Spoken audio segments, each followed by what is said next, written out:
그렇게 자기네 사옥으로도 쓰고 다 단기 팝업들로 지금 진행을 하고 있으니까 그런 것도 유의 깊게 보시면 좋을 것 같습니다.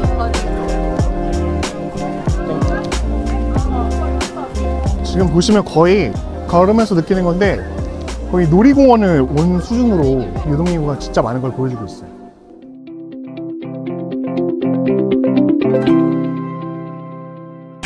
이 뒤에 보이는 이 건물이 최근에 거래가 된 사례인데 이 건물의 매매가는 110억입니다. 110억인데 이 건물의 평당가가 무려 3억 원입니다. 한 평당 3억인데요. 이 연무장길 메인에 뭐 2억 2천, 뭐 2억 3천, 2억 5천 뭐 이런 식으로 계속 신고가를 갱신을 했었는데 3억을 빠르게 찍었습니다. 10m, 4m 코너의 형태로 되어 있고 빨간 벽돌로 이렇게 되어 있는데요. 대지는 한 36평 정도 되고 지하 1층에서 지상 2층 정도 규모로 이렇게 돼 있는 그런 건물입니다. 지금 뭐 수익이 많이 나오거나 이런 건물은 아닌데 덩어리도 좀 희소하고 코너 건물이라는 점. 그러니까 110억대라고 하는 그 덩어리는 많은 투자자분들이 사실 선호하는 그런 덩어리거든요. 메인 입지에 해당하다 보니까 가장 최고가를 찍고 거래가 된 사례가 아닌가 그렇게 생각이 듭니다. 그리고 이제 특징적으로 보면 성수동 보시면 빨간 벽돌로 이제 건축이 된 건물들이 많아요. 그래서 무분별하게 개발을 하는 걸 좀 방지하고자 지자체에서 계획을 잡아가지고 빨간 벽돌로 건축을 하게 되면 용적률에서 완화해주는 그 조건, 그리고 일부는 빨간 벽돌 건축을 하게 되면 빨간 벽돌을 제공을 해주는 그런 프리미엄을 준다고 하더라고요. 이게 외국인들도 많이 오고 우리나라에서 신경을 쓰고 있는 상권이다 보니까 분위기를 좀 예쁘게 가꾸려고 준비를 하는 것 같아요. 그런 건 굉장히 좀 좋은 정책이 아닌가 생각이 좀 듭니다. 저는 성수동이라고 하는 상권이 왜 이렇게 인기가 많을까, 왜 이렇게 투자가 잘 되는 곳일까 생각을 해보면 좀 우리나라의 약간 산업이 패러다임이 좀 바뀌었다고 생각이 들어요. 전통적으로 뭐 IT라든지 뭐 중공업 이런 것들이 우리나라가 산업화하면서 성장을 했었지만 이제 우리나라의 산업의 역부는 사실상 패션과 뷰티 브랜드, 컬처 브랜드로 좀 대표가 된다고 보여지거든요. 그래서 여기 들어와 있는 뭐 크래프톤, 무신사, 뭐 SM 이런 회사들 보면 우리나라의 전통적인 기업이다 이렇게 보기보다는 신흥 기업으로 이제 떠오르고 있는 그런 기업들이 많이 있거든요. 그래서 스트릿 패션부터 유수의 브랜드들 지금 보면 뭐 아디다스, 뉴발란스 뭐 이런 것들도 다 들어와 있고 저 앞쪽에 보면 디올, 웬만한 패션 브랜드들이 다 들어와 있다 보니까 그냥 우리나라판 가판대라고 봐도 나쁘지 않을 것 같아요. 그러니까 외국인들이 그런 것들을 보고 문화를 즐기러 오기 때문에 저는 인기가 많다고 보여지고, 그 다음으로 좀 하고 싶은 얘기는 사실 제가 30살이고 중개를 하긴 하지만 투자자보다는 사실 이 상권을 사실 이용하는 입장으로서 얘기를 하면 데이트하거나 놀거나 했을 때 사실 중요한 것 중에 하나가 볼거리가 많아야 된다고 생각해요. 뭐 전시회를 간다든지 뭐 이런 것들을 가야 되는데 우리나라의 구상권들에 보면은 생각보다 뭐 먹고 마시고 뭐 영화 보고 이런 정도까지는 커버가 되는데 되게 특별한 경험을 줄 수 있는 뭐 전시회라든지 팝업이라든지 이런 게 잘 없어요. 근데 그런 거를 성수동은 지금 어디만 들어가도 웬만큼 다 경험하고 색다르게 즐길 수 있고, 그리고 2차로 또 빠지면 뭐 먹고 마시고 또 할 수 있는 것들이 다양하게 좀 분포되어 있기 때문에 구상권들은 좀 기존 세대들이 많이 이용했다면 사실상 성수동이 젊은 사람들 2030 세대를 다 빨아들이고 있고 나머지 또 외국인 관광객들을 다 빨아들이고 있지 않나 이렇게 생각이 듭니다.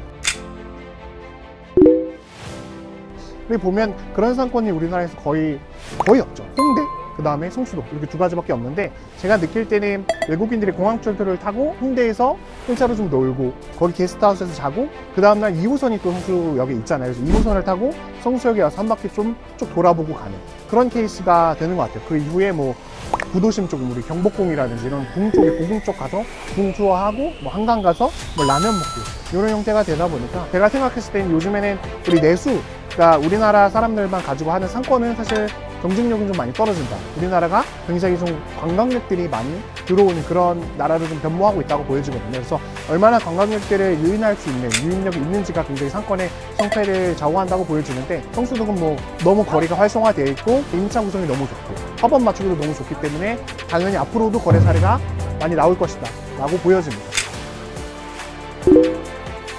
근데 중요한 건 임대료가 중요할 것 같긴 해요.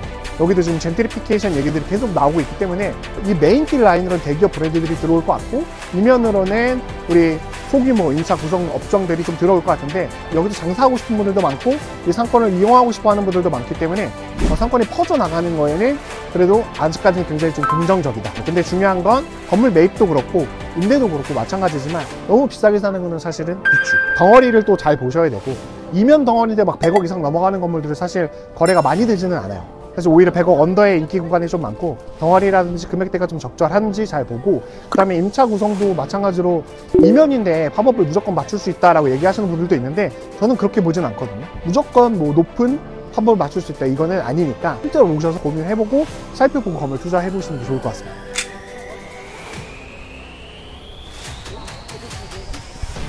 걸어가면서 좀 느끼는 게 1층은 팝업이나 이런 걸로 진짜 잘 되긴 하거든요. 2층은 일부러 비워두시는 것들도 있겠지만 2층 3층은 공실이 좀 그래도 꽤 있어요. 보면 무조건 뭐 연문작비 메인이라 해서 뭐 다 맞춰준다 약간 이런 건 좀 아닌 것 같아요. 그래서 매입을 하신다고 하실 때 뭐 상부층에 대해서도 앞으로 좀 어떻게 될까를 좀 관심 있게 좀 보시는 게 좀 중요하지 않겠나. 또 제일 좋은 거는 상부층을 내가 좀 쓸 수 있는 그런 능력이 있는 투자자들 분이다. 그런다고 하시면 사실 매입하기 좀 너무 괜찮지. 그래서 이 성수 연무장길로 쭉 가다 보면 뚝섬역까지 사실 연결되거든요. 근데 뚝섬역 가면 또 분위기는 조금 많이 바뀌어요. 성수동이라고 했을 때 무조건 다 이동이 엄청나다 약간 이렇게 보기는 좀 어렵고, 이 연무장길이나 이 남성수 쪽, 성수동 남쪽의 유인력이 굉장히 강하죠. 성수는 주말에만 좀 핫한 거 아닌가요? 아무래도 뭐 사람들이 주말에 가면 어느 상권에 가도 그래도 꽤 많은 걸 좀 보여주기는 하는데, 그래도 평일에도 사람 많았어요. 제가 이쪽에 저쪽 넘어가면 어썸기타라고 제가 임대차를 또 하나 맞춘 데가 또 있어요. 저희가 잘 운영하고 있는 지점이. 그쪽에도 임대 맞추려고 좀 평일에도 많이 왔다 가고 했었는데, 그때 평일에도 굉장히 많다.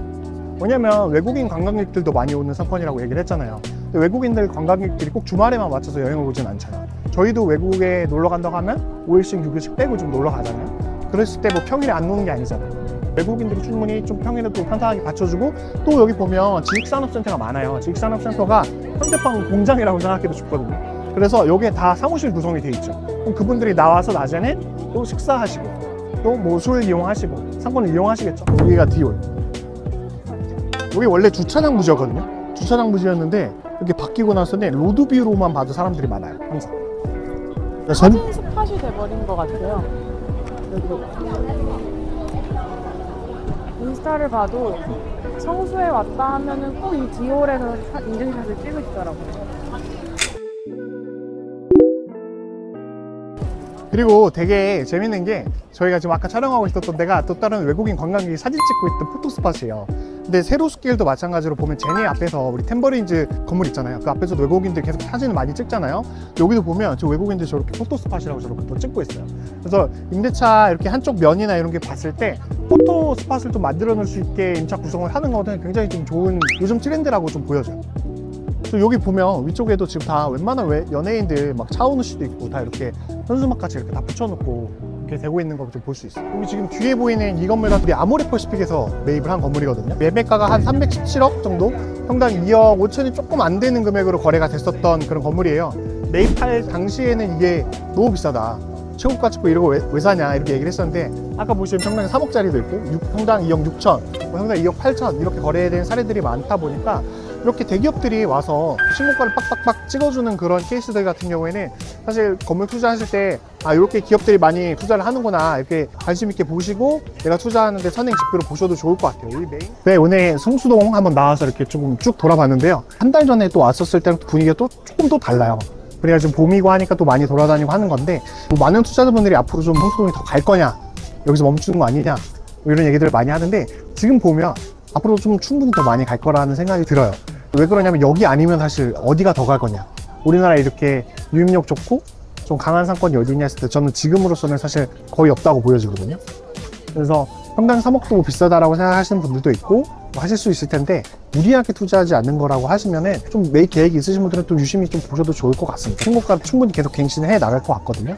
그래서 개인적인 소망으로는 또 저도 여기 상권을 또 이용하는 사람으로서 성수동 바이브가 사실 원래 폐공장 같은 걸 개조해 가지고 좀 쓰는 그런 바이브가 있잖아요. 그런 것들은 사실 외국에 가서도 뭐 보기는 좀 드문 것 같아요. 이런 빨간 벽돌로 이렇게 우리나라만에 좀 볼 수 있는 상권이지 않나?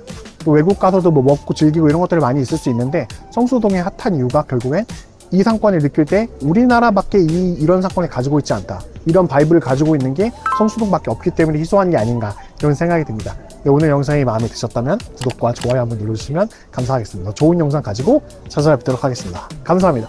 필승!